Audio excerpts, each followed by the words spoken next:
В эфире телеканала «Якутия-24» главные события уходящего дня. В студии работает Алексей Соколов. Здравствуйте. Аэропорту Якутск присвоено имя Платона Аюнского. Соответствующий документ подписал Владимир Путин. Дополнительные меры против загрязнения почвы и воздуха поселка Чульман. С соответствующей инициативой выступили местные депутаты. Двойное убийство в Мегино-Кангаласском улусе. Преступник задержан. 3000 квадратных метров такие площади займет детская школа искусств, которую построят в Ленске. Сотрудники компании «Транснефть» из Якутии стали победителями конкурса профмастерства в Братске. Мирнинские волонтеры помогают пожилым и маломобильным гражданам в приобретении и установке цифровых приставок.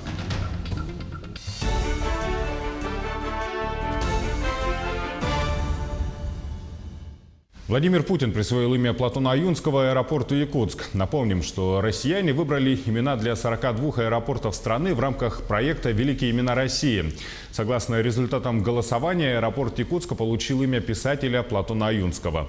За него отдан 51% голосов. Аюнский Платон Алексеевич – якутский советский писатель, ученый, филолог и общественный деятель. Основоположник якутской советской литературы. В качестве этнографа собрал и подготовил к изданию якутские эпосы. Аланхо признан ЮНЕСКО шедевром устного и нематериального культурного наследия человечества. Переводил на якутский язык классику русской и мировой литературы. Его рассказы, повести, драмы вошли в Золотой фонд литературы народа Саха. В 1966 году в Якутии была учреждена государственная премия имени Аюнского. Его имя носит Саха-академический драматический театр. В столице республики открыт литературный музей имени поэта. Мост Благовещенск-Хэйхэ через реку Амур, стыковка которого произошла сегодня, будет сдан в эксплуатацию в апреле 2020 года. Строительство трансграничного перехода стартовало в декабре 2016 года в Благовещенском районе и велось одновременно с двух берегов. Строители двух стран установили на замыкающем блоке болты и доложили об успешной стыковке. Со сторожевых катеров запустили зеленые сигнальные ракеты как символ открытого пути. По данным Минвостокразвития страны, протяженность российской части моста 540 метров. К нему будут ввести 13 километров подъездных дорог, которые строятся с нуля. Китайская часть мостового перехода составляет вместе с дорогами около 6 километров. За сутки пропускная способность моста составит около 900 автомобилей и около 5500 человек. Принять дополнительные меры против загрязнения почвы и воздуха рекомендовал районный совет депутатов Нерюнгринской ГРЭС. Срок до 1 сентября. Речь идет о продуктах переработки и сгорания Чульманской ТЭЦ на территории поселка Чульман. До октября рекомендовано прекратить промышленное использование и рекультивацию шлакозолоотвала Чульманской ТЭЦ, который расположен в непосредственной близости от жилых домов и дач. Покрытый сажей поселок, засыпанная слоем выбросов тайга и утопленная в грязи река Чульман, свидетельствует о том, что мероприятия промышленных предприятий по охране окружающей среды недостаточны, сказал глава Чульмана Сталик Дерягин. Отопительный сезон завершился в Мирном. В администрации города отметили, что в случае, если среднесуточная температура наружного воздуха ниже плюс 8 градусов по Цельсию, в течение 5 суток подряд подача тепла потребителям будет возобновлена. В первую очередь это коснется социальных объектов – школы, больницы, детские и дошкольные учреждения и жилищный фонд. По прогнозам синоптиков, среднесуточная температура на первой неделе июня в Мирном не опустится ниже плюс 10 градусов. А в Нерюнгри подачу тепла прекратят 3 июня. Предприятиям и организациям жилищного и коммунального хозяйства предписано приступить к подготовке источников и систем теплоснабжения жилищного фонда к следующему отопительному периоду. Отмечается, что завершение отопительного сезона связано с устойчивым потеплением и повышением среднесуточной температуры наружного воздуха на территории Нерюнгринского района. Почти 2 миллиона рублей задолжало Удачнинское производственное предприятие муниципального хозяйства своим работникам. Об этом стало известно после проверки соблюдения законодательства об оплате труда прокуратуры города. В целях защиты трудовых прав работников прокуратура направила заявление в суд, внесла в адрес руководителя предприятия представление, а также возбудила дело об административном правонарушении. По результатам рассмотрения заявлений прокурора в суд, а также его представления, заработная плата работникам выплачена, их права восстановлены. Административные материалы находятся на рассмотрении и контроле прокуратуры города Удачного. Мужчина застрелил 2 человек в Мегино-Кангаласском районе Якутии, сообщили нашему телеканалу в администрации села. Преступление произошло в ночь на 31 мая. На месте работают криминалисты. Подозреваемый в расстреле мужчина задержан. Известно, что получившие огнестрельные ранения мужчины скончались. Причины и обстоятельства преступления пока не выяснены. Отделение реанимации и интенсивной терапии Республиканской больницы номер 2 Центра экстренной медицинской помощи будут расширять. Такая необходимость сложилась в последние годы из-за большого потока пациентов. Еженедельно через палаты реанимации проходят 30-40 человек. В месяц в среднем около 130-150. Сколько пациентов будут принимать после расширения, в материале Дмитрия Тымырова. 24 часа непрерывной работы. В таком режиме здесь трудится не только персонал отделения реанимации, но и техника, которая здесь помогает пациентам поддерживать жизнь. В основном наше отделение считается молодым. Средний возраст нашего отделения 30 лет. Коллектив действительно молодой. Стаж работы у многих по 3-4 года. Я здесь работаю с 15 года. Как закончила ординатуру. Врачом я хотела стать с детства. Мечта осуществилась. Мне здесь очень нравится работать. Больные все тяжелые, интересные. Молодежь отмечает, что работа в отделении реанимации интересна тем, что нагрузка на персонала очень большая. Практически нету свободного времени. Как раз это их и привлекает. На одного врача нагрузка в среднем это 6 пациентов днем. Да? Допустим, вот в палате лежат 4 пациента и в среднем 6 больных. Да. По дежурству бывает, что конечно, поступление, если много, по операций, то больных там 8, даже до 10 доходит. Угу. Да, это довольно-таки сложно, но в принципе это такая специфика профессии. И для молодого врача, как вам сказать, что если есть интерес к работе, все, желание горит, то можно справиться, в принципе, да. Сегодня в отделении 18 койко-мест. Работы по расширению здесь уже начались. У нас будут дополнительно еще организовываться дополнительно 6 коек, то есть мы будем уже функционировать на 24 коек, по потребности. Больше станет штат увеличится. Материально-техническую базу отделения уже сейчас начинают обновлять. По словам заведующей отделения, после майских праздников закупили новое оборудование, искусственной вентиляции легких, аппараты для продления заместительной почечной терапии и мониторы. Обновленное отделение откроет свои двери осенью этого года. Дмитрий Тымыров, Павел Пахомов, Якутск.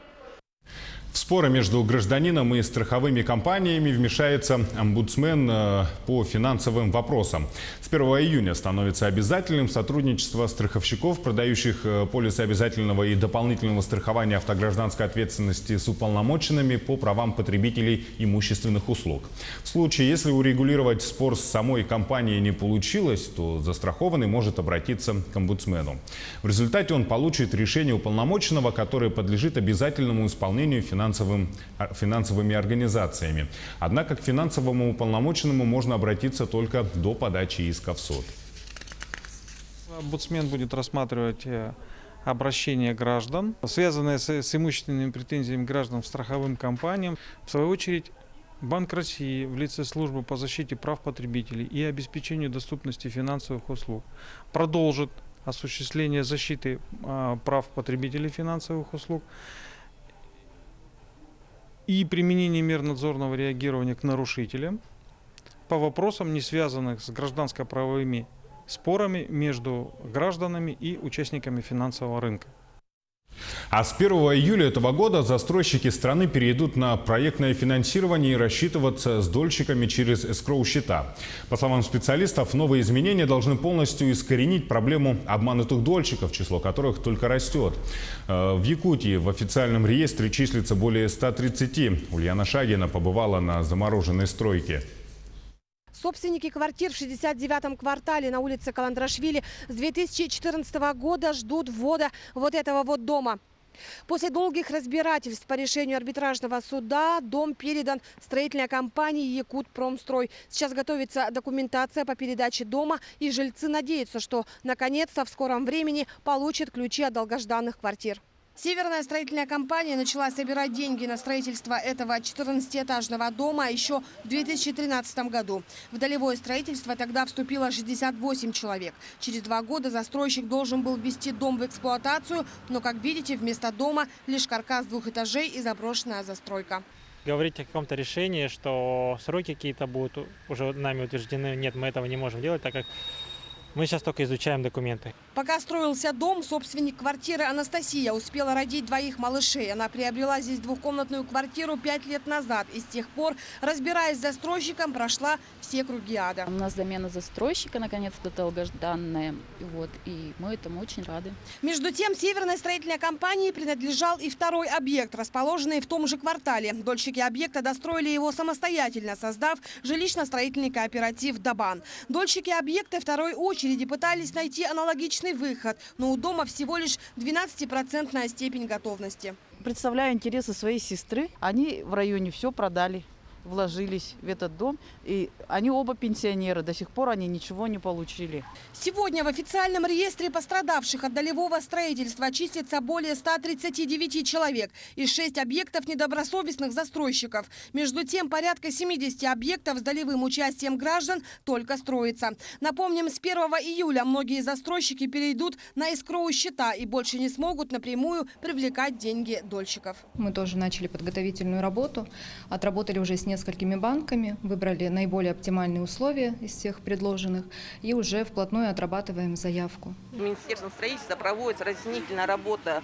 с застройщиками для того, и с привлечением банковских структур, для того, чтобы вот этот переход был более-менее безболезненным, чтобы стройки у нас не остановились и сроки для участников долевого строительства в получении своих квартир не отодвигались. Счет эскроу по новому закону страхуется агентством страхования вкладов. Если обанкротится банк, то до 10 миллионов должны вернуться дольщикам в качестве страховой выплаты. Между тем, с прошлого года работает компенсационный фонд, куда застройщик вносит 1/2% от суммы договора.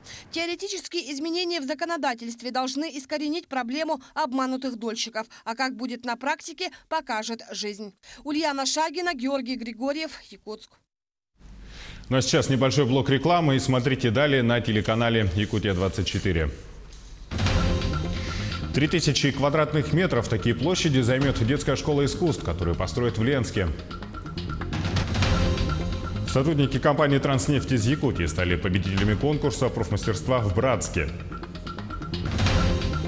Мирнинские волонтеры помогают пожилым и маломобильным гражданам в приобретении и установке цифровых приставок. В эфире телеканал «Якутия-24» и мы продолжаем наш выпуск. 29 профессионалов-сотрудников компании «Транснефть Восток» стали победителями регионального этапа конкурса «Лучшие по профессии», который состоялся в Братске. Уже в июле они поедут в Самару, чтобы и дальше защищать честь своих филиалов. Сотрудники Ленского и Нерюнгринского филиалов компании «Транснефть Восток» вернулись с корпоративного конкурса профессионального мастерства «Лучший по профессии», который проходил в городе Братске Иркутской области. В этом году нефтепроводчики состязались с коллегами из других дочерних обществ «Транснефти», коллегами из Хабаровска и Находки. Именно в «Транснефти» работают самые лучшие профессионалы, которые сегодня защищают честь нашего предприятия не только на российских конкурсах, но и являются победителями международных конкурсов. 71 участник, 10 рабочих специальностей. Все они задействованы в эксплуатации магистрального нефтепровода «Восточная Сибирь, Тихий океан», более 1500 которого проложены по территории республики. Сегодня в подразделении компании «Транснефть Восток» на территории республики большая часть сотрудников из числа местного населения. Компания берет на себя затраты на переобучение и повышение квалификации. Такая тактика дает хорошие результаты. Стараемся принимать на наши объекты, расположенные в Республике Саха-Якутия, из работников из числа местного населения. Это наш приоритет. Работники, люди, кандидаты на работу отличается своим выносливостью, трудолюбием.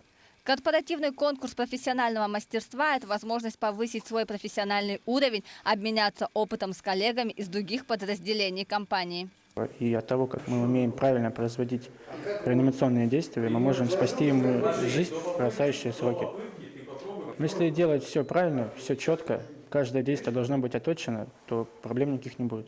По итогам конкурса определены 29 лучших в своих профессиях, в том числе и сотрудники якутских подразделений. Все они будут представлять дальневосточный регион в корпоративном конкурсе «Лучший по профессии» на уровне головной компании «Транснефть». Мероприятие будет проходить в июле в городе Самаре. Сусанна Рожина, Сергей Мажитов, Братск.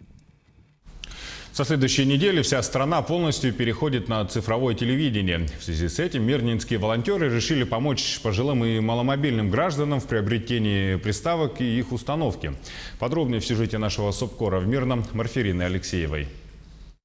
Несмотря на то, что новость о переходе с аналогового вещания на цифровое слышали почти все, далеко не все знают, как это сделать. Пенсионеры, которых мы посетили сегодня, и вовсе не знали, что их ожидает 3 июня. Разница в улучшении качества изображения заметна сразу. Но самой впечатляющей для пенсионеров была новость о 20 каналах и что за них не надо платить ежемесячную абонентскую плату. Телевизор я смотрю постоянно, так как я пенсионер, инвалид, неходячий. То бишь это мое второе спасение. Вот сама бы я никогда не подключила. Конечно, во-первых, будет больше как-то фильмов, больше какой-то информации где-то полезной что-то. Ну так-то не дребезжит, нормально. А так всякая машина ходит и так бегала. Приобретать приставку нужно не всем, только обладателям телевизоров, выпущенных до 2009 года. Остальным достаточно войти в меню телевизора и произвести автопоиск каналов. Также многих волнует вопрос о том, как и где смотреть региональные телеканалы. К счастью, после полного отключения аналоговых каналов, региональные пока продолжат вещание.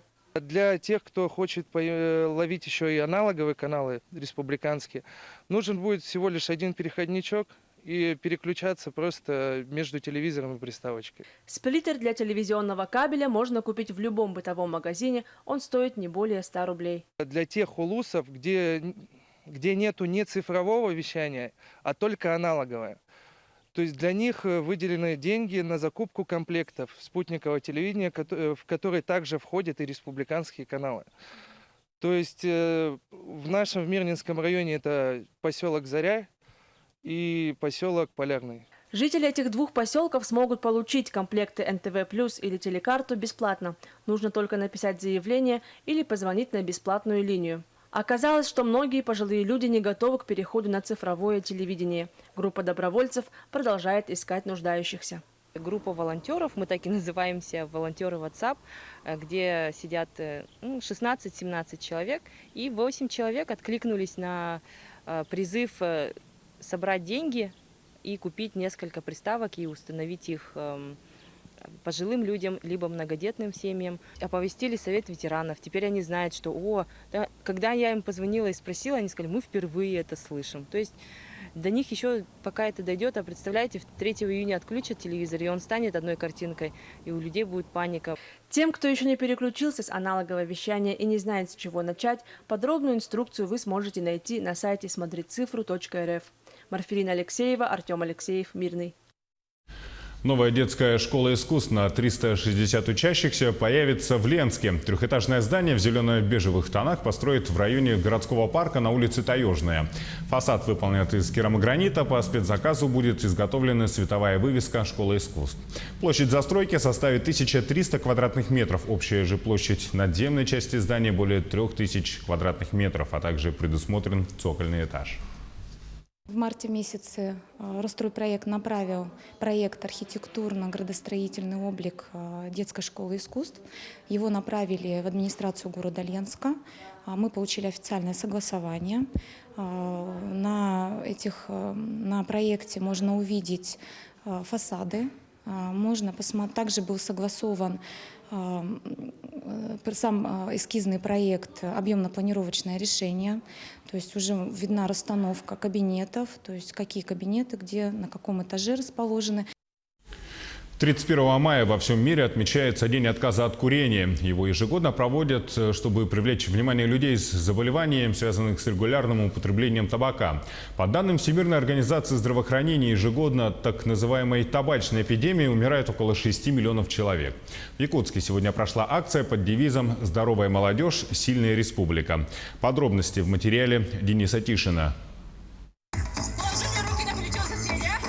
Мастер-классы, уроки по фитнес-аэробике и скрининговое обследование в мобильных центрах здоровья. Организаторы акции подготовили для гостей интересную и насыщенную программу. И все ради того, чтобы обратить внимание якутян на пагубные последствия не только активного, но и пассивного курения, а также важнейшую роль легких для здоровья и благополучия каждого человека. И в первую очередь курение приводит к раку легких. Это на первом месте.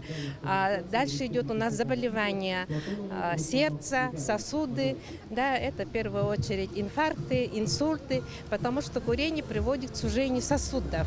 А самые главные и тонкие сосуды у нас находятся в сердце и головном мозгу. Вот это самые главные риски развития заболеваний. По данным республиканского Минздрава, в Якутии курит примерно 60% взрослого населения. Однако медики отмечают позитивную тенденцию. Количество никотинозависимых с каждым годом неуклонно сокращается. Издан закон, который достаточно хорошо действует. То есть у нас уже перестали продавать табак несовершеннолетним детям, в большей части стараются. Оградили от средних специальных образований, от начальных классов и так далее, от школ, от вузов и так далее. Но тем не менее, на остановках меньше курят, в медицинских учреждениях фактически сейчас отведенных местах, стараемся, чтобы вообще не курили. Особое внимание в Якутии уделяют профилактике табакокурения среди молодых людей. И проделанная работа уже приносит результаты. Курящей молодежи, особенно в общественных местах, в последнее время стало заметно меньше. Кабинет медицинской профилактики занимается профилактикой именно среди молодежи. У нас есть организации прикрепленные, студенческие, колледж, например, колледжа есть, да? И среди них мы ведем работу. С лекциями выходим, с презентациями, круглые столы проводим. Прямо во время акции каждый желающий мог получить консультацию таких специалистов, как пульмонолог, кардиолог, терапевт и психолог. Как показал опрос, якутяне поддерживают мероприятия по отказу от курения. Надо проводить. Это прежде всего для молодежи нужно. Для подрастающего населения. Отлично отношусь, несмотря на то, что моя половинка курит, но тем не менее я считаю, что надо здоровый образ жизни вести. Это что курение это это бич 21 века, всех времен, поэтому для молодежи самый раз. Акция «Здоровая молодежь. Сильная республика» не ограничилась одним днем. Всю неделю в медицинских учреждениях Якутии проводятся дни открытых дверей, лекции и беседы по профилактике и отказу от табакокурения. Денис Тишин, Анастасия Ковизева и Джилостан Иннокентьев. Якутск.